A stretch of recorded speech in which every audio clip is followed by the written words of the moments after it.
Welcome to this video. Today we're going to talk about differential equations. So these equations are not so simple because their solution are a bunch of functions. And the function f is defined by y equals f of x is a possible solution to our differential equation if and only if y and all of its derivatives satisfy the equation. So one of the easiest differential equations to solve are the first order equation having the form dy all over dx is equivalent to f of x. So that can be solved easily, all right? So you can actually write dy and cross multiply this. So we can write dy is equivalent to f of x times dx. And later on, we're going to find an antiderivative for this thing, and it will be a part of our solution. So it will not be difficult if we know the value of f of x. So another type of differential equation which is in the first order and it's in the form dy all over dx is equivalent to g of x all over h of y. So here you will see that we have two functions, one function of x in the numerator and one function of y in the denominator. So the technique here is to separate. All right, so move the x with the x and move the y with the y. So you can actually see that it will end up h of y, all right, times dy is equivalent to g of x dx. All right, so there are a lot of functions that follows this form, and later on we'll try to make use of them and solve some equation. All right, about this. So there are a lot of useful things that we can solve using this equation, and we'll do that later.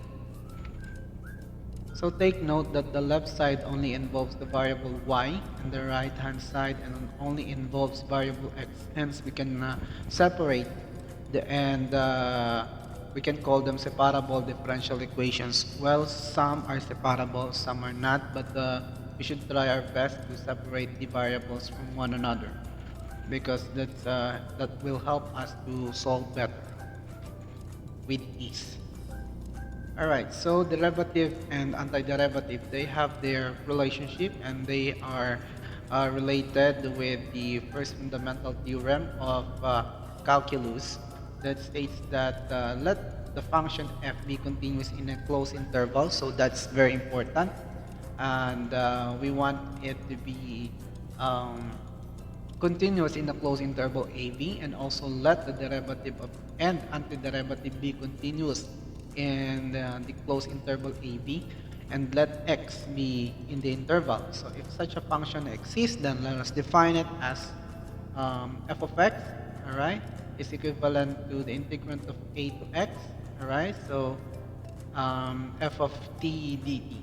All right, so here uh, you will see that this is the entire function f of x, all right, and here is what makes the function f of t, all right.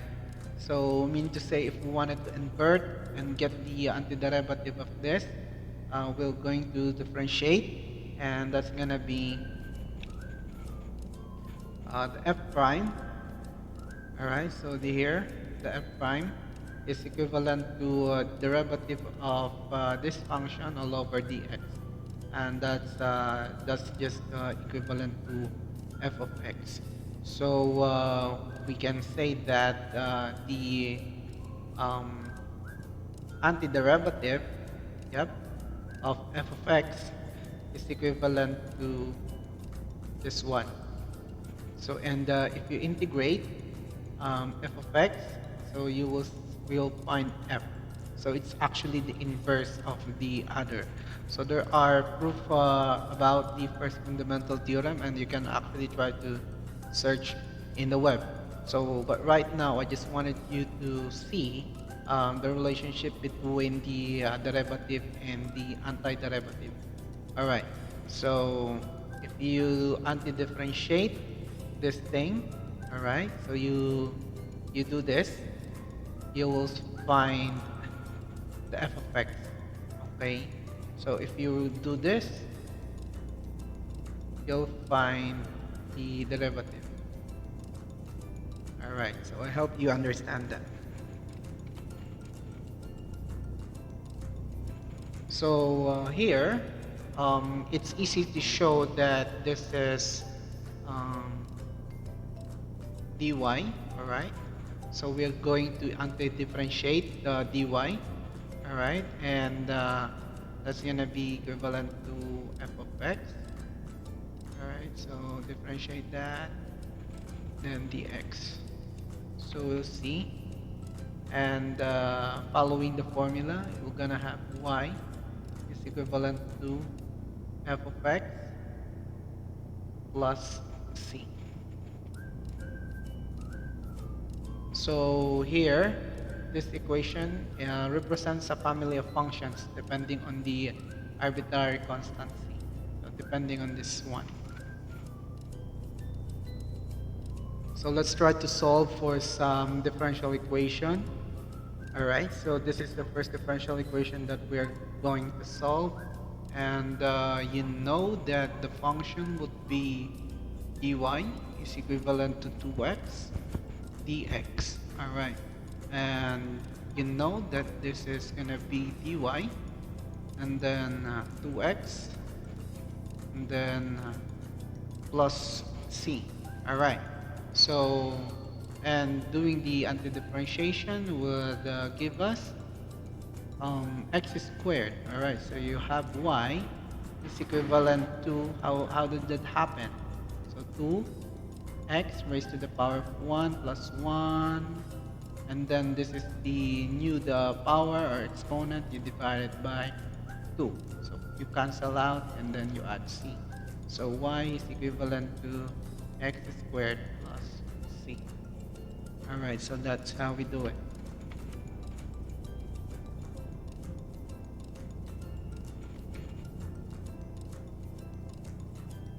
All right, so there we go. So because c2 and c1 are arbitrary function, we can write c, okay? So you can actually transpose to the other side, and yeah, this is the final answer. There we go.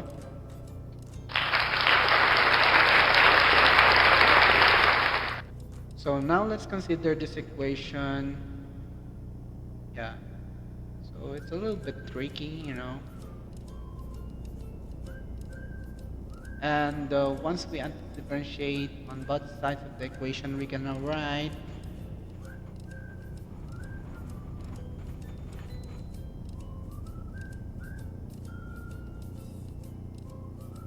Alright, so here is h of y is equivalent to g of x plus t, okay? So this is in the second order, alright? So the second derivative of y with respect to x is equivalent to f of x.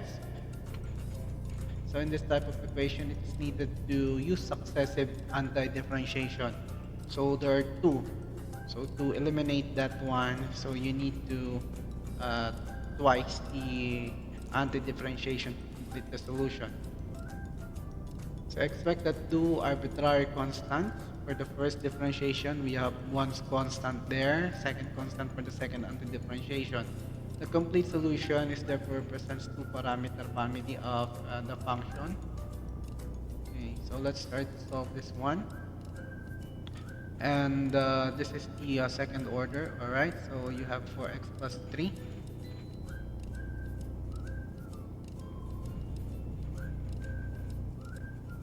All right, so first things first, we differentiate, anti-differentiate rather. So we try to separate the variables and then try to anti-differentiate. Alright. So y prime is equivalent to 2x squared plus 3x plus 1. but this is not done yet, so we need another anti-differentiation process.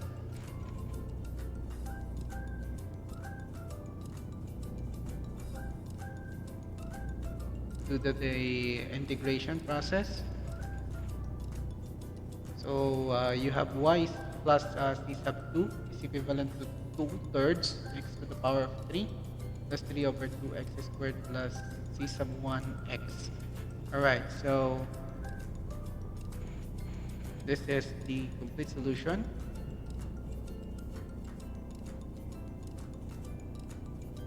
Yay, that's the complete solution.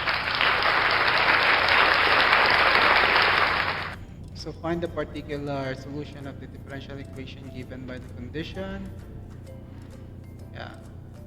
So when x is equal to 3. So we have a first order right here. Okay, so and we need to differentiate anti-differentiate once. So we're gonna have x squared minus 2x minus 4. So that's the process. So anti-differentiate, we have 1/3 x to the power of 3 minus x squared minus 4x plus c sub 1.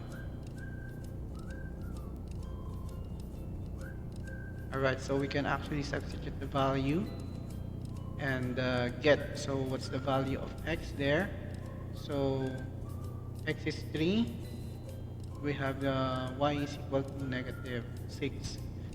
Alright, so we have to substitute. -6 is equivalent to 1/3 3 raised to the power of 3 minus 3 squared minus 12. Alright, so this is -6 is equivalent to 9 minus 9 minus 12. Alright, so you're gonna have 12 minus 6 is equivalent to c sub 1, and 6 is equivalent to 3 sub 1. So our equation is y is equivalent to 1/3 x to the power of 3 minus x squared minus 4x plus 6. So that's it, guys. So I hope that you have learned something on how to solve differential equations, but there are a lot more.